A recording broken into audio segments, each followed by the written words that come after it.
బాగున్నారా? నేనైతే ఈరోజు పచ్చడితో మేము ముందుకొచ్చేసాను. టమాటా, పండుమిర్చి పచ్చడండి.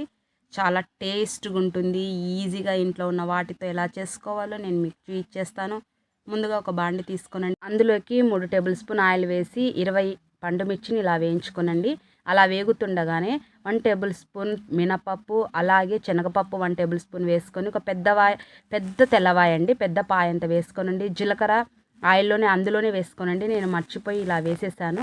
తర్వాత ఇలా వేయించుకున్న తర్వాత అలాగే ఒక గరిటె నిండా ఆయిల్ వేసి 6 పెద్ద సైజు టమాటాలు, మెత్తటి టమాటాలు తీసుకోనండి.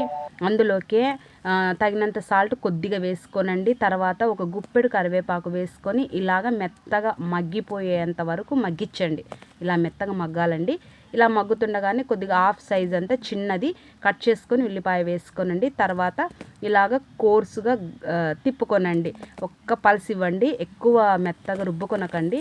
ఇలాగా తిప్పుకొని పక్కన పెట్టుకున్నాక ఒక బాండి తీసుకొని అందులో ఒక గరిటె ఆయిల్ వేసి యాజ్ యూజువల్ పోపు మనం ఎలా వేసేసుకుంటామో ఆవాలు, జీలకర్ర, ఎండుమిర్చి వేగాక తర్వాత మినపప్పు వేగాక ఈ ఎండుమిర్చి తర్వాత పచ్చికరివేపాకు వేసి ఒక 5 సెకండ్స్ బాగా మగ్గనివ్వండి ఫ్రెండ్స్. ఈ పచ్చడంతా ఆయిల్లో మగ్గిపోవాలి, ఆ టేస్ట్ ఇలా అండి. ఒక 5 సెకండ్స్ మగ్గించుకున్నాక సర్వ్ చేసుకునండి.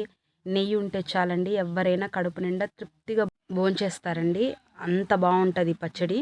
ఖచ్చితంగా మీకు నచ్చుతుంది. మరి నచ్చిందా? ట్రై చేస్తారా? మీకు నచ్చినట్లయితే సపోర్ట్ చేయండి ఫ్రెండ్స్.